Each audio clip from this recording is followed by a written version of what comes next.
तो आइए आज का टॉपिक शुरू करते हैं। आज का टॉपिक है अर्थशास्त्र। अर्थशास्त्र को हम इंग्लिश में इकोनॉमिक्स के नाम से भी जानते हैं। इकोनॉमिक्स क्या होता है कि 11th 12th जिसका फर्स्ट चैप्टर ही है इंट्रोडक्शन अर्थशास्त्र। ठीक है, तो आइए हम समझते हैं अर्थशास्त्र का अर्थ क्या होता है। अर्थशास्त्र की बहुत सारी डेफिनेशंस हैं, जिसमें से कि एक डेफिनेशन ये भी है कि सीमित संसाधनों से संसाधन क्या होते हैं? संसाधन जैसे धन, भूमि, जल, ये सब क्या है? हमें जीवन जीने के लिए ये आवश्यक संसाधन है। हमें हमारी आवश्यकताओं की पूर्ति करने के लिए इन संसाधनों की आवश्यकता पड़ती है। ठीक है, सीमित संसाधन, और ये संसाधन क्या होते हैं? सीमित होते हैं, ये लिमिटेड है इस दुनिया में। तो सीमित संसाधनों से असीमित इच्छाओं की, अब जो डिजायर होते हैं, अब डिजायर क्या, जैसे कि अच्छा भोजन, अच्छे वस्त्र, अच्छा आवास, है ना, जिसमें कि ये सारे डिजायर होते हैं। तो सीमित संसाधनों से असीमित इच्छाओं की, मतलब बहुत सारे डिजायर की तो कमी नहीं है, डिजायर तो बहुत है, ये होना चाहिए, ऐसा होना चाहिए, वैसा, बहुत सारी चीजें होनी चाहिए। तो संसाधन क्या है? लिमिटेड है। तो सीमित संसाधनों से असीमित इच्छाओं की पूर्ति करना, पूर्ति में सप्लाई, तो पूर्ति करना ही क्या कहलाता है? अर्थशास्त्र कहलाता है। ये एक लाइन में डेफिनेशन इसकी है। और भी डेफिनेशन है, और भी समझते हैं अपन। तो ये कंसेप्ट क्लियर कर लेते हैं पहले कि सीमित संसाधनों से मतलब कि लिमिटेड रिसोर्सेज से असीमित इच्छाओं की, अनलिमिटेड डिजायर्स को फुलफिल करना ही क्या कहलाता है? हमारा अर्थशास्त्र कहलाता है ना। अब आगे बढ़ते हैं, जिसमें कि हमें देखने को मिलता है कि अर्थशास्त्र सामाजिक विज्ञान, सोशल साइंस की वह शाखा है, वह ब्रांच है, जिसके अंतर्गत वस्तुएं, हम सोशल साइंस में, हमारे दैनिक जीवन में हम इन सारी चीज़ों को फेस करते हैं। जैसे कि हम देख लेते हैं, इसमें आता है अपना एक वस्तुएं हो जाती हैं, वस्तुओं के बाद सेवाएं, या तो फिर हम मार्केट जाते हैं, तो या तो फिर वस्तु परचेस करके लाते हैं, कोई भी सामान है वो खरीद के लाते हैं, या तो फिर सर्विसेज का लेन देन करते हैं। जैसे कि आप किराने की दुकान पे गए, उसको आपने पैसे दिए तो आपको वस्तु देगा। और वैसे ही अगर आप ऑटो वाले की रिक्शा में बैठते हैं, तो वो आपको कुछ देता है क्या? रिक्शा में से निकाल के कोई सामान देता है क्या आपको? नहीं, वो आपको एक स्थान से दूसरे स्थान पर छोड़ देता है ना। वैसे ही सेवाओं के या वस्तुओं के और भी एग्जाम्पल होते हैं। आप चावल लेने जाते हैं, गेहूं लेने जाते हैं, कुछ भी घर का सामान लेने जाते हैं, तो अगर आपको पैसे के बदले पे सामान मिल रहा है, तो वस्तुओं की कैटेगरी में आता है। और सेवाओं की कैटेगरी में क्या क्या आता है? सर्विसेज, जैसे कि बैंक हो गई, और अपना ट्रैवलिंग हो गया, और इसके अलावा भी टीचर्स जो होते हैं वो सेवा देते हैं, डॉक्टर्स हो गए, वकील हो गए, ये सारे लोग। ठीक है, के उत्पादन। अब देखिए, आप समझिए ध्यान से, अर्थशास्त्र सामाजिक विज्ञान की वह ब्रांच है जिसके अंतर्गत क्या क्या चीजें आती है? पहला आता है प्रोडक्ट, सर्विसेज, वस्तुएं और सेवाओं के उत्पादन। इन सभी का क्या करना है? हमको प्रोडक्शन करना है। वस्तुओं का और सेवाओं का क्या करना है? हमको प्रोडक्शन करना है। और उसका बाद में हमें क्या करना है? वितरण, डिस्ट्रीब्यूशन भी करना पड़ेगा। अब डिस्ट्रीब्यूशन करने के बाद विनिमय, डिस्ट्रीब्यूशन के बाद विनिमय मीन्स होता है यहाँ पे एक्सचेंज। क्या होता है? एक्सचेंज करना। हमें उसे कुछ चीजों की जरूरत है तो हम उसे दे देंगे, और उससे हमें जो चाहिए हम उससे परचेस कर लेंगे। तो वस्तु एवं सेवाओं का उत्पादन के बाद वितरण करना, और वितरण के बाद विनिमय और उपभोग। आखिरी में क्या होता है? उपभोग होता है। उपभोग में क्या होता है? जैसे कस्टमर जो होता है वो क्या करता है? चीजों को उपभोग करता है। आखिरी में इन सभी वस्तुओं सेवाओं के उत्पादन, वितरण, विनियोग, और आखिरी में क्या होता है? उपभोग होता है। उपभोग में कस्टमर के पास वो चीज पहुंच जाती है, और उसके बाद वो पूरी चीजों का क्या कर लेता है? यूज कर लेता है। ठीक है, हम आगे बढ़ते हैं। का अध्ययन। अब इन सभी प्रोसेस का, जो प्रोसेस यहां से शुरू हो रही है, वस्तु, सेवा, उत्पादन, वितरण, और उसके बाद विनिमय और उपभोग, ये सारी जो प्रतिक्रियाएं हो रही हैं, उन सभी का अध्ययन करना ही क्या कहलाता है? अर्थशास्त्र कहलाता है। तो ये हो गई हमारी सेकंड डेफिनेशन। फर्स्ट डेफिनेशन हमने पढ़ी, लिमिटेड संसाधनों से असीमित इच्छाओं की पूर्ति करना। और सेकंड डेफिनेशन हमने पढ़ी कि अर्थशास्त्र के अंतर्गत वस्तु एवं सेवाओं उत्पादन के वितरण, विनिमय और उपभोग का अध्ययन किया जाता है। ठीक है, अब हम समझते हैं कि इसका जन्म कैसे हुआ। अर्थशास्त्र शब्द आया कहां से? तो अर्थशास्त्र शब्द संस्कृत भाषा का शब्द का अर्थ होता है। ये संस्कृत भाषा का शब्द है अर्थशास्त्र। तो इसकी उत्पत्ति संस्कृत भाषा से होती है। संस्कृत भाषा में जिसका शाब्दिक अर्थ होता है, शब्द का अर्थ होता है धन। संस्कृत शब्द का क्या अर्थ होता है? धन। अर्थ का मीन्स यहाँ पे धन बताया गया है। और शास्त्र, शास्त्र का मतलब तो आप समझते हैं अध्ययन करना, तो संस्कृत शब्द का अर्थ है धन। क्या है? अर्थ का मतलब होता है धन, और शास्त्र की संधि से बना है, ये दो शब्दों से मिलकर बना है, अर्थ प्लस शास्त्र। अर्थ की कैटेगरी में हम धन को रख रहे हैं, और शास्त्र का मतलब तो अध्ययन करना होता ही है।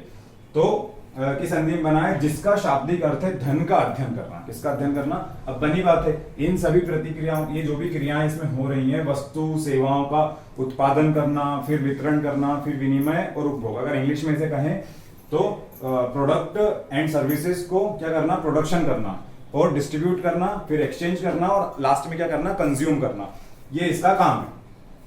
इसके बीच जो भी धन से संबंधित जो क्रियाएं होती है, जो भी डिसीजन लिए जाते हैं पूरे वर्ल्ड में, या इंडियन इकोनॉमी सिस्टम में अपन देखते हैं, या किसी भी देश की इकोनॉमी को हम देखते हैं, या तो इसमें एक महत्वपूर्ण भूमिका निकल के, एक महत्वपूर्ण चीज निकल के आती है। ये भूमिका अपनी अदा करता है अर्थशास्त्र। क्या इसमें? क्योंकि इस दुनिया में जो भी चीजें हो रही है वो सारी इसी के बेस पे हो रही है। देखिए, आपको वस्तु या सेवाएं देखने को मिलेगी, उनका प्रोडक्शन हो रहा है, फिर वितरण हो रहा है, विनिमय और उपभोग हो रहा है। ठीक है, तो इन सभी चीजों में जो भी प्रॉब्लम्स आती है उनका डिस्कशन करना, उनको सॉल्व करना, ठीक है, उसमें और अच्छी अच्छी चीजों को मतलब ऐड करना कि इसमें ऐसे कैसे कर सकते हैं, कैसे नहीं कर सकते हैं, क्योंकि संसाधन तो हमारे पास सीमित है, जैसे धन है। अब सपोज मान लीजिए कि एक विजय है, उसका बर्थडे है, और उसे क्या करना है? उसे अपने बर्थडे की पार्टी देनी है, पर उसके पास मम्मी ने पॉकेट मनी तो दी है 1000 रुपीज। अब 1000 रुपीज में वो क्या करेगा? उसे बर्थडे की पार्टी देनी है। अब उसकी इच्छाएं, डिजायर तो बहुत सारे होंगे, ये मुझे पिकनिक जाना है, मुझे या तो फिर बच्चों को पार्टी देनी है, दो फ्रेंड्स को पार्टी देनी है, फिर उसके बाद उसका थर्ड डिजायर है कि उसे वीडियो गेम लेना था, है ना, उसका फोर्थ है कि मुझे कपड़े भी लेने हैं। ये उसके डिजायर्स हैं। अब ये संसाधन जो है, रिसोर्सेज क्या है? वो तो लिमिटेड है, लेकिन जो इच्छाएं हैं, जो डिजायर्स है, वो तो क्या है? अनलिमिटेड है। तो हमें ये यहाँ पे समझना है कि यहाँ पे विजय क्या करेगा? लिमिटेड रिसोर्सेज से अनलिमिटेड डिजायर्स को क्या करेगा? फुलफिल करेगा। अब वो कैसे करेगा? उसमें से चूज करेगा। चूज क्या करेगा?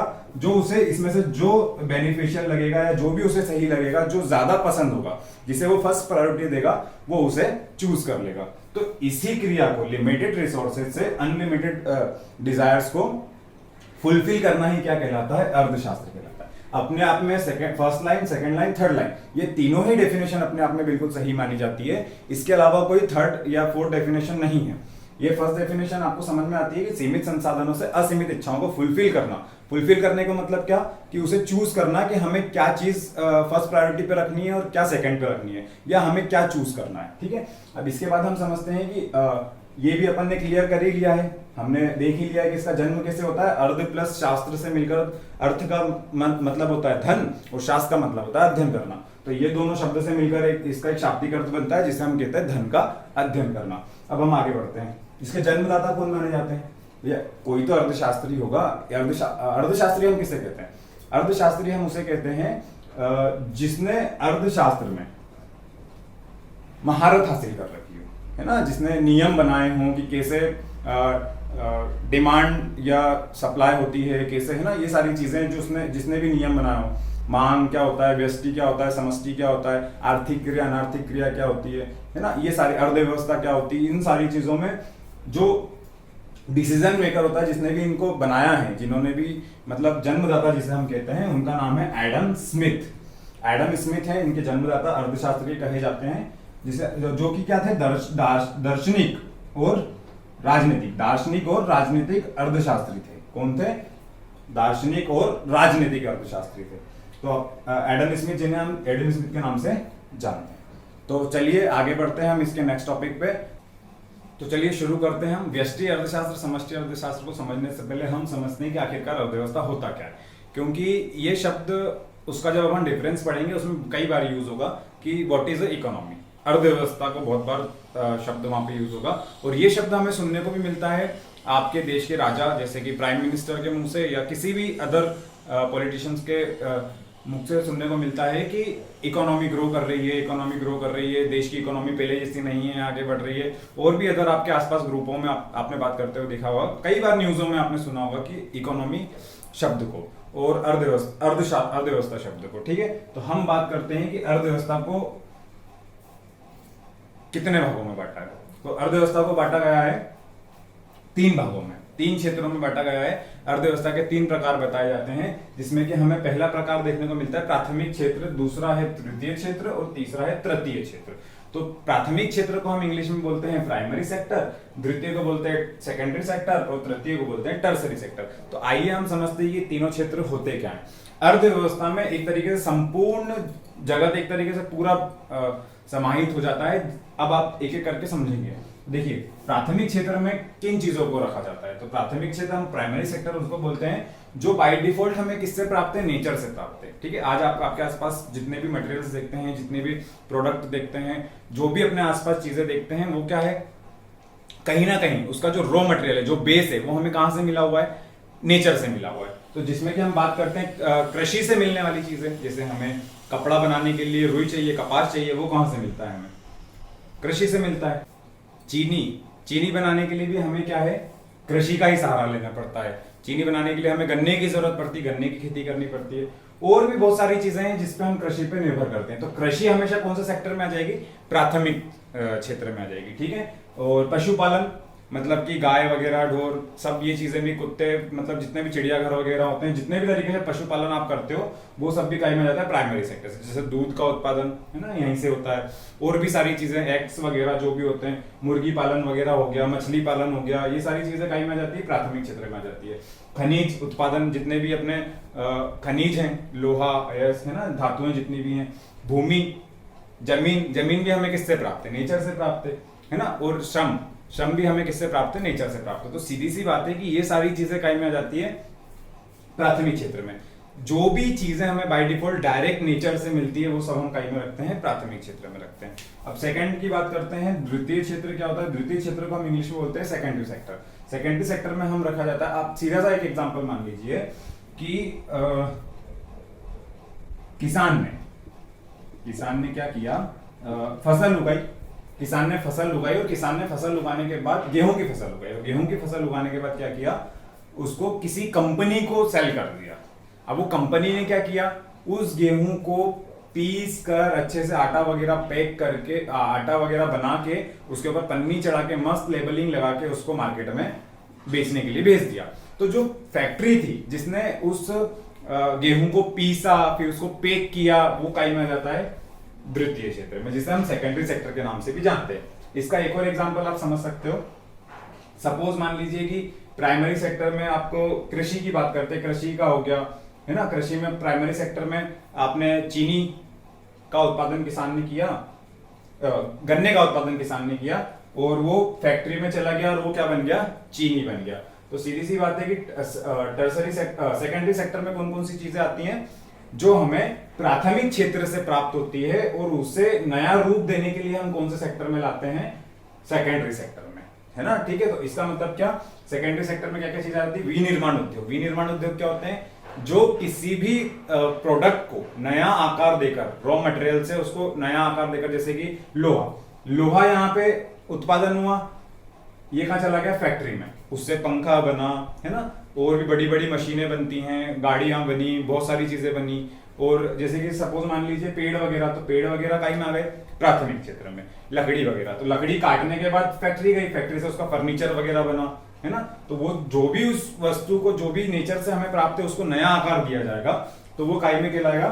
द्वितीय क्षेत्र में कहलाएगा, जिसमें कि विनिर्माण उद्योग आ गए, सभी प्रकार के उद्योग आ गए। आप कुछ भी चीज बना लो, किसी भी फैक्ट्री, सारी फैक्ट्रियां इसमें आ जाती हैं, सारे उद्योग इसमें आ जाते हैं। जो भी नेचर से हमें चीजें प्राप्त हैं, उसे नया आकार देकर जनता तक पहुंचाना इन लोगों का काम होता है। बिजली घर वगैरह हो गया, वहां पे बिजली बनती है ना। बिजली को बनाया जाता है उस फैक्ट्री में, बिजली घर। कारखानों में जैसे बैटरी बनाना, है ना, बैग्स बनाना, सोफा बनाना, और भी बहुत सारी चीजें हैं आपके यहाँ, बेंचेस बनाना, है ना। और भी जैसे होम थिएटर बनाना, टीवी बनाना, बहुत सारी अपने आसपास अब तो अपन देखते ही हैं, है ना, बड़ी बड़ी मशीनें बनाना। तो ये सारी चीजें क्या होती है? द्वितीय क्षेत्र में आ जाती है। तो प्राथमिक क्षेत्र में क्या आता है? जो हमें नेचर से प्राप्त होता है। और द्वितीय क्षेत्र में क्या आता है? जो हमें नेचर से प्राप्त है उसे एक नया आकार देना। और वो आकार कहाँ पे दिया जाता है? बड़े बड़े उद्योगों में दिया जाता है, बड़े बड़े कारखानों में दिया जाता है। ठीक है, और बाय डिफॉल्ट इन दोनों के बीच में इन दोनों के लिए एक बहुत ही इंपॉर्टेंट चीज होती है, वो है सर्विस। क्या होती है? सर्विस। अब सपोज मान लीजिए कृषक को किसान है। अब किसान सबसे पहले द्वितीय क्षेत्र वाले को क्या आएगा? किसान के पास फोन आएगा कि मुझे इतना गेहूं चाहिए या मुझे इतनी तारीख को गेहूं चाहिए, तो ये इसको भेजेगा, ये भी इसको भेजेगा। तो एक तो पहले तो इसने फोन लगाया, ठीक है, ये इसको पैसे भेजेगा बैंक के द्वारा, इसने इसको फोन लगाया टेलीफोन के द्वारा, और इन दोनों का सामान लेके जाएगा ट्रक ड्राइवर। तो ट्रक ड्राइवर क्या करेगा? जो ट्रक हो गया वो ट्रक, टेलीफोन एंड साथ में बैंक, जो ये तीनों चीजें इसमें इंक्लूड हुई हैं, वो हमारी आ जाती है टर्सरी सेक्टर में, मतलब तृतीय क्षेत्र में। तो प्राथमिक क्षेत्र और द्वितीय क्षेत्र तो हमें समझ में आता है। तृतीय क्षेत्र क्या होता है? तृतीय क्षेत्र में हम सर्विसेज को लेते हैं। तो प्राथमिक क्षेत्र और द्वितीय क्षेत्र में जो कोऑर्डिनेशन बनाना है उसका काम करता है तृतीय क्षेत्र। जैसे सर्विसेज, जितने भी प्रकार की सेवाएं होती हैं, एक ऑटो वाला आ गया इसमें सर्विस देने के लिए, है ना, और भी बहुत सारी चीजें जैसे कि वकालत हो गई, डॉक्टरी हो गई, इंजीनियरिंग हो गई, है ना, कोई सी भी चीज हो गई। तो यातायात मतलब मैंने आपको बताया ना कि जब प्राथमिक क्षेत्र वाला व्यक्ति, सपोज मान लीजिए यहाँ से कोई भी चीज है, जैसे लोहा है, लकड़ी है, कोई भी चीज एक स्थान से दूसरे स्थान पर ले जाने के लिए हमें यातायात की जरूरत पड़ती है।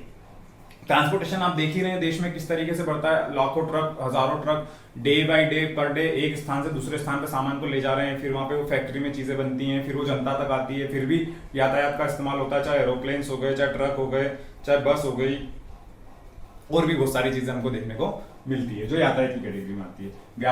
व्यापारी क्या करता है? व्यापारी क्या करता है? एक स्थान से, फैक्ट्री से माल उठाता है और किसी भी शहर में एक अपना थोक व्यापारी की दुकान खोल लेता है और छोटे छोटे व्यापारियों को वो क्या करता है? सेल करता है। तो ये व्यापारी भी क्या हो गया? सर्विस सेक्टर में आता है। संचार, मैंने आपको बताया, कॉल करने वाली बात। बैंक वगैरह भी क्या है? सर्विस सेक्टर में आ जाती है। बनी बात है कि ये व्यक्ति गेहूं बेचेगा, उसका सारा पैसा घर पे तो रखेगा नहीं, वो कहीं में रखेगा, बैंक में रखेगा। तो ये इन दोनों के लिए बहुत यूजफुल है tertiary sector. Tertiary sector primary sector और सेकेंडरी सेक्टर के लिए क्या है? बहुत ही यूजफुल है, बहुत ही जरूरी भी है। तो प्राथमिक क्षेत्र में हमारी प्राथमिक क्षेत्र जो है, इसमें कम से कम हमारे देश का, इंडिया की बात करें तो इंडिया का 53%, इंडिया के 53% जो पॉपुलेशन है वो किस पे डिपेंड करती है? प्राइमरी सेक्टर पे डिपेंड करती है। और जीडीपी में अगर बात करें तो प्राइमरी सेक्टर का जो योगदान है वो जीडीपी में कितना है? 17% है। जीडीपी में कम योगदान है, क्यों? क्योंकि यहाँ पे कृषि बहुत ही, देखो कृषि में ना बहुत सारी प्रॉब्लम्स होती हैं, है ना, इसलिए वहां पे पैसा कम मिलता है। पशुपालन में भी बहुत पैसा कम है ना, खनिज उत्पादन वगैरह, भूमि श्रम, यहाँ पे सब लेबरिंग काम करती है। तो आप देखते ही आपके किसान, आपने किसी भी देश के किसान को हमेशा क्या होता है? गरीबी होता है। क्यों? गरीब तो नहीं कह सकते, लेकिन हमेशा उसके लिए क्या होता है कि संघर्ष करना बहुत मुश्किल होता है, क्योंकि उसके पास सारी चीजें क्या होती है? लिमिटेड होती है। तो इसीलिए पूरा देश जो है, इंडिया कंट्री की बात करें तो 53% योगदान उसका पॉपुलेशन उसमें प्राइमरी सेक्टर में है, और 17% क्या है? जीडीपी में उसका योगदान है। तो प्राइमरी सेक्टर वो चीजें हैं जो सीधे हमको नेचर से प्राप्त होती हैं चीजें, उसमें हम उसको रखते हैं। सेकेंडरी में क्या रखते हैं? जो उन चीजों को नया आकार दे देते हैं। और टर्सरी में क्या रखते हैं? जो इन तीनों चीजों को समन्वय बनाने के लिए, इन दोनों चीजों में समन्वय बनाने के लिए तृतीय क्षेत्र अपनी भूमिका निभाता है, जिसमें कि वो सेवाएं, यातायात, व्यापार, संचार, बैंक और अन्य सेवाएं, जितने भी प्रकार की सर्विसेज होती है, इसमें हम उसको रखते हैं। ये सारी चीजों को मिलाकर जो एक बॉक्स बनता है, उसी बॉक्स को हम बोलते हैं अर्थशास्त्र। इसीलिए किसी भी देश के प्राइम मिनिस्टर होते हैं वो बार बार इस शब्द का इस्तेमाल करते हैं। जो भी आपके लिए काम करने वाली कार्यपालिकाएं होती हैं, है ना, वो सारी चीजें, वो सारे लोग, इन्हीं चीजों के पॉलिटिशियन जो भी होते हैं, वो हमेशा इस शब्द का इस्तेमाल करते हैं कि कंट्री की इकोनॉमी ग्रो कर रही है, कंट्री की इकोनॉमी ग्रो कर रही है। और जो अपोजिट पार्टियां होती हैं वो बोलती हैं नहीं, ये तो झूठे झूठे वादे कर रहे हैं, इकोनॉमी तो गिर रही है। तो इकोनॉमी बढ़ने और गिरने का मतलब क्या? इकोनॉमी बढ़ रही है इसका मतलब क्या? कि ये प्राथमिक क्षेत्र, द्वितीय क्षेत्र और तृतीय क्षेत्र में डेवलपमेंट बहुत तेजी से हो रहा है। तो इसे ही हम कहेंगे इकोनॉमी का ग्रो करना। और इकोनॉमी नीचे गिरने का मतलब क्या? प्राइमरी सेक्टर, टर्सरी सेक्टर और सेकेंडरी सेक्टर, जितने भी तीनों सेक्टर हैं, वो सारे सेक्टरों में डेवलपमेंट धीरे धीरे होना या डेवलपमेंट ना मात्र का होना, इसे ही हम क्या कहेंगे? इकोनॉमी का नीचे की ओर गिरना। तो इकोनॉमी ऊपर जा रही है का मतलब क्या? ये सारी चीजें जितनी भी इसमें आ रही हैं वो उन सब में डेवलपमेंट हो रहा है धीरे धीरे धीरे धीरे, और नीचे आने का मतलब क्या कि इनमें डेवलपमेंट नहीं हो रहा है। तो आइए समझते हैं व्यष्टि एवं समष्टि अर्थशास्त्र का टॉपिक। व्यष्टि एवं समष्टि, देखिए क्या है कि अर्थशास्त्र को दो भागों में बांटा गया। इसके कितने टाइप्स होते हैं? 2 टाइप्स होते हैं। अर्थशास्त्र को 2 भागों में बांटा है, जिसे हम व्यष्टि एवं समष्टि के नाम से जानते हैं। देखिए आप नाम में ही है आपको देखने को मिलेगा माइक्रो। माइक्रो मीन्स होता है छोटा, क्या होता है? छोटा होता है। एंड मैक्रो, मैक्रो मीन्स होता है बड़ा। अब समझते हैं व्यष्टि मतलब छोटा और समष्टि मतलब बड़ा, बस आप इतना ध्यान रखिए। अब इसको हम अंतर के द्वारा समझते हैं कि इन दोनों में क्या क्या अंतर है, जिसके बेस पे आपको क्लियर हो जाएगा कि आखिरकार व्यष्टि क्या होता है और आखिरकार समष्टि क्या होता है। तो देखिए फर्स्ट इसका आधार बनता है, आधार हम उसे कहते हैं जिसके आधार पे हम अंतर करने वाले हैं, दोनों में डिफरेंस बताने वाले हैं कि क्या डिफरेंसेस होते हैं। तो फर्स्ट इसकी आशय। पहले तो फर्स्ट पॉइंट में हम समझते हैं कि आखिरकार है क्या दोनों।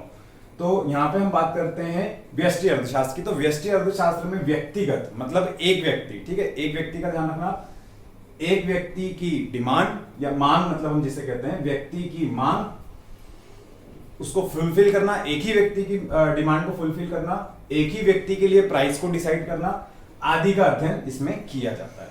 तो व्यष्टि अर्थशास्त्र में हमें आशय में हमें समझ में आता है कि इसमें सिर्फ एक व्यक्ति की बात होगी, क्योंकि वे छोटे लेवल, मैंने आपको बताया छोटा होता है, इसका मतलब क्या होता है? छोटा। तो छोटा मतलब क्या?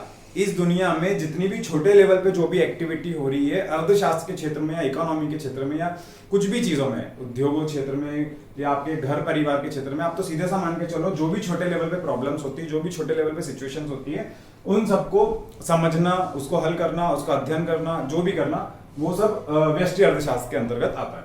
तो हम इसका मतलब समझते हैं कि व्यष्टि अर्थशास्त्र में व्यक्तिगत मांग मतलब एक व्यक्ति की मांग, एक व्यक्ति की पूर्ति और कीमत, उसी से रिलेटेड कीमत आदि का अध्ययन किया जाता है। अब हम यहाँ पे समझते हैं, अब यहाँ पे क्या कहना चाह रहा है? अब यहाँ पे क्या कहना चाह रहा है ये समष्टि अर्थशास्त्र। समष्टि अर्थशास्त्र मतलब बड़ा, मैंने आपको बता दिया था। अब समष्टि अर्थशास्त्र मतलब बड़ा होता है, तो बनी बात है कि समग्र, समग्र मतलब यहाँ पे एक व्यक्ति की बात हो रही है, यहाँ पे सभी व्यक्तियों की बात हो रही है। अब सभी व्यक्ति मतलब कौन?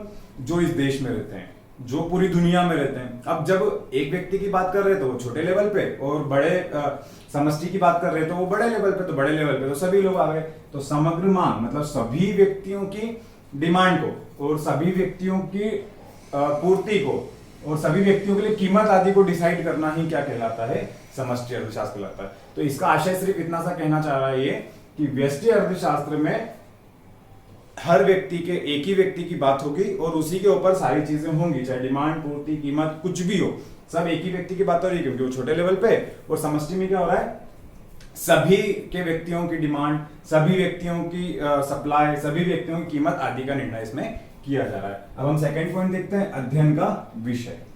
भाई ऐसा क्या है जो व्यष्टि अर्थशास्त्र मतलब माइक्रो में और समष्टि अर्थशास्त्र मतलब मैक्रो में इसका लर्न किया जाता है? देखिए एक व्यक्ति, ये बनी बात है, मैंने आपको बताया, बार बार नाम आएगा एक व्यक्ति, क्योंकि एक व्यक्ति जो होता है वो छोटे, एक ही व्यक्ति की क्या प्रॉब्लम हो सकती है? उसको जल्दी से कोई भी फुलफिल कर सकता है। एक ही व्यक्ति के लिए कोई भी डिसीजन लेना तो अपन फटाक से ले लेते हैं, लेकिन जहां पे बहुत बड़े ग्रुप की बात आ जाती है, समूह की, रिलीजन के लोगों की बात आ जाती है, या किसी की भी बड़े लेवल पे बात आ जाती है, तो हम वहां पे क्या होते हैं, कुछ भी डिसीजन लेने में, कुछ भी काम करने में 10 बार सोचते हैं, है ना, क्योंकि वो बड़े लेवल पे। लेकिन व्यष्टि लेवल पे क्या है? देखो व्यष्टि लेवल पे एक व्यक्ति, एक परिवार, एक फर्म। एक फर्म मतलब आप समझ ही रहे होंगे, उद्योग वगैरह जो होते हैं, या फर्म जो भी कंपनीज होती है ना, उद्योग के लिए। तो ये इसमें ये किन विषयों का अध्ययन करता है? एक व्यक्ति, एक परिवार, एक फर्म, उद्योग के लिए। ठीक है, तो आइए अब समझते हैं समष्टि में। समष्टि में समग्र, फिर से वही बात आ रही है, सभी के समूह का अध्ययन, संपूर्ण अर्थव्यवस्था। जैसा कि अपन ने अभी पिछले वीडियो में पिछले टॉपिक पे बात करी थी कि अर्थव्यवस्था क्या होता है, तो समग्र समूह अध्ययन संपूर्ण अर्थव्यवस्था, मतलब इस विश्व की, इस देश की संपूर्ण अर्थव्यवस्था का इसमें क्या किया जाता है? अध्ययन किया जाता है। तो अर्थव्यवस्था में आपको मैंने बताया था क्या क्या चीज आती है, प्राइमरी, सेकेंडरी और टर्सरी, जिसे हम प्राथमिक क्षेत्र, द्वितीय क्षेत्र और तृतीय क्षेत्र भी कहते हैं। अब उसी के ऊपर तो पूरा देश डिपेंड कर रहा है या पूरी कंट्री डिपेंड कर रही है, चाहे वो अपनी कंट्री हो चाहे किसी और की कंट्री हो। तो सभी कंट्री में सभी चीजों का अध्ययन करना क्या कहलाता है? समष्टि अर्थशास्त्र कहलाता है। उन्हीं के विषय का अध्ययन उसमें किया जाता है। अब हम थर्ड पॉइंट की बात करते हैं, उपयोगिता। भैया किसके लिए ये उपयोगी होता है? तो यह एक व्यक्ति के लिए उपयोगी होता है, एक उपभोक्ता के लिए उपयोगी होता है। एक उपभोक्ता, जहां पर एक की बात हो रही है, एक फर्म एक उद्योग के लिए अनुकूल है, अनुकूल मतलब सही, ठीक है। यह संपूर्ण अर्थव्यवस्था, मतलब अर्थव्यवस्था में तो आपको पता ही है सभी चीजें आ जाती है, तो संपूर्ण अर्थव्यवस्था को अनुकूलतम स्थिति प्रदान कराता है। तो ये किसके लिए? एक व्यक्ति, जैसे अगर मैं हूं, तो अगर मुझे किसी भी चीज का समस्या आ रही है, अर्थव्यवस्था से रिलेटेड या देश में किसी भी चीज से समस्या आ रही है, किसी भी प्रॉब्लम को मुझे सॉल्व करना है या मुझे समझ में नहीं आ रहा है, तो मैं कौन से अर्थशास्त्र को चुनूंगा? व्यष्टि अर्थशास्त्र के अध्ययन को चुनूंगा, क्योंकि मैं व्यक्ति हूं, एक अकेला व्यक्ति हूं, मेरी प्रॉब्लम जो छोटी है, तो इसलिए मैं इसका अध्ययन करूंगा। जैसे अगर मेरी एक अकेले के फर्म की बात कर रहे हैं, मेरा अगर एक ही उद्योग है, छोटा सा उद्योग है, तो उसमें छोटे छोटे डिसीजन लेने हैं, तो वो मैं व्यष्टि अर्थशास्त्र के नियमों के अनुसार ले सकता हूँ। तो व्यष्टि अर्थशास्त्र, इन दोनों को अलग अलग पार्ट्स में डिवाइड करने का मतलब सिर्फ ये है, ये छोटी छोटी चीजों का अध्ययन कराता है व्यष्टि अर्थशास्त्र, तो छोटी छोटी प्रॉब्लमों को सॉल्व करता है, और ये बड़ी बड़ी प्रॉब्लमों को सॉल्व करता है ना। जैसे समूह, समग्र देश, जैसे कि किसी भी देश के राष्ट्रपति जो होते हैं या प्रेसिडेंट और प्राइम मिनिस्टर जो होते हैं, जो बड़े लेवल पे डिसीजन लेते हैं, तो वो कौन से अर्थशास्त्र में आएंगे भाई? वो समष्टि अर्थशास्त्र में आएंगे। लेकिन आपके क्षेत्र का पार्षद हो गया या आपके परिवार में कोई मेंबर है जो मुखिया है आपके घर का, अगर वो डिसीजन लेगा तो क्या करेगा? वो कौन से इसमें आ जाएगा? व्यष्टि अर्थशास्त्र में, ठीक है। तो अब हम समझते हैं कि उपयोगिता हो गई है, ठीक है, क्लियर हो गई है कि किसके, इसमें एक व्यक्ति के लिए उपयोगी होता है और ये संपूर्ण अर्थव्यवस्था के लिए उपयोगी होता है। अब हम बात करते हैं व्याख्या। अब इनमें किन चीजों की व्याख्या या किन चीजों का अध्ययन किया जाता है? हम समझते हैं कि व्यष्टि अर्थशास्त्र में यह व्यक्तिगत इकाइयों का, बनी बात है, एक व्यक्ति की इकाइयों का क्या करेंगे? इसमें अध्ययन करेंगे कि व्याख्या करता, सॉरी, व्याख्या, यह व्यक्तिगत इकाइयों की व्याख्या करता है। ये व्यक्तिगत इकाइयां मतलब एक ही व्यक्ति हो जिसमें उनकी इकाइयों को क्या कर रहा है? लर्न कर रहा है, मतलब first step, second step, third step, ठीक है। तो व्याख्या, और ये संपूर्ण अर्थव्यवस्था की व्याख्या करता है, ठीक है। और सरल एवं जटिल, बनी बात है। अच्छा बताओ कौन सी सरल होगी? सरल कौन सी होगी? जो छोटे लेवल पे ऑपरेट कर रही है। देखो, मुझे मेरी प्लानिंग करनी है, मुझे मेरा बिजनेस ऑपरेट करना है, या मुझे कुछ भी डिसीजन लेना है, तो मेरा डिसीजन, मैं मेरे लिए कुछ भी डिसीजन लूंगा तो वो ज्यादा सरल है। या सपोज मान लीजिए प्राइम मिनिस्टर जो है, वो अगर अपने कंट्री के लोगों के लिए अगर कुछ उनको डिसीजन लेना है ना, तो वो ज्यादा डिसीजन लेना कठिन है। तो बनी बात है ऑब्वियसली कि जो छोटे लेवल पे व्यक्ति है, जो मैं हूं, मुझे अगर कुछ डिसीजन लेना है एक व्यक्ति के लिए, मेरे लिए अगर डिसीजन लेना है, तो वो सरल माना जाएगा, मैं जल्दी से डिसीजन ले लूंगा। लेकिन जैसे कोई देश का अगर प्राइम मिनिस्टर होता है, तो उसको डिसीजन लेने में क्या होगा? टाइम लगेगा, ठीक है, क्योंकि उसको हर चीज को सोचना पड़ेगा। कि जैसे एक कंट्री है इंडिया, तो इंडिया में क्या है कि अलग अलग रिलीजन्स के लोग हैं, उसमें भी अलग अलग कास्ट है, अलग अलग कैटेगरी है, फीमेल्स है, मेल्स है ना। तो इसमें क्या होता है कि डिसीजन, मोदी जी अगर कुछ भी डिसीजन लेते हैं, जैसे सपोज मान लीजिए इंडिया के प्राइम मिनिस्टर है मोदी जी, नरेंद्र मोदी जी, तो अगर वो कुछ भी डिसीजन लेंगे तो उन्हें सोच समझ के लेना पड़ेगा, क्योंकि हर वर्ग पर क्या पड़ेगा? फर्क पड़ेगा। लेकिन यहाँ पर व्यष्टि अर्थशास्त्र में क्या है? अगर आपके परिवार के मुखिया को अगर किसी एक व्यक्ति के लिए कोई भी डिसीजन लेना है, तो वो फटाक से ले लेगा कि ठीक है, एक ही व्यक्ति तो है, इसके बारे में तो हम जानते हैं, सब कुछ जानते हैं, एक ही व्यक्ति है, तो ज्यादा इतना टाइम नहीं लगता है। तो बनी बात है कि यह क्या होती है? अपेक्षाकृत सरल होती है, और यह अपेक्षाकृत क्या होती है? जटिल होती है, ठीक है। महत्व, बनी बात। अच्छा बताओ, ये व्यक्तिगत निर्णय में सहायक एवं महत्व रखता है। व्यक्तिगत मतलब छोटे लेवल पे जो भी निर्णय लेना हो, उसमें इसका इंपॉर्टेंस है। किसका इंपॉर्टेंस है? व्यष्टि अर्थशास्त्र का। और इसका इंपॉर्टेंस कहाँ पे? बनी बात है, यह राष्ट्रीय एवं अंतरराष्ट्रीय, मतलब नेशनल लेवल पे और इंटरनेशनल लेवल पे इसका क्या है? ये नीति निर्धारण, मतलब प्लानिंग करने के लिए इसका बहुत बड़ा योगदान होता है।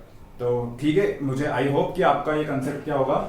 क्लियर हो गया होगा कि व्यष्टि अर्थशास्त्र क्या होता है और समष्टि, मतलब सीधा सा डेफिनेशन इसका ये है, व्यष्टि मतलब छोटे लेवल की प्रॉब्लम्स को सॉल्व करना, और समष्टि मतलब बड़े लेवल की सॉल्व करना। अगर आपको टॉपिक समझ में आया है तो वीडियो को लाइक कीजिए, और ऐसे ही और वीडियो पाने के लिए चैनल को सब्सक्राइब कीजिए। मिलते हैं नेक्स्ट वीडियो में।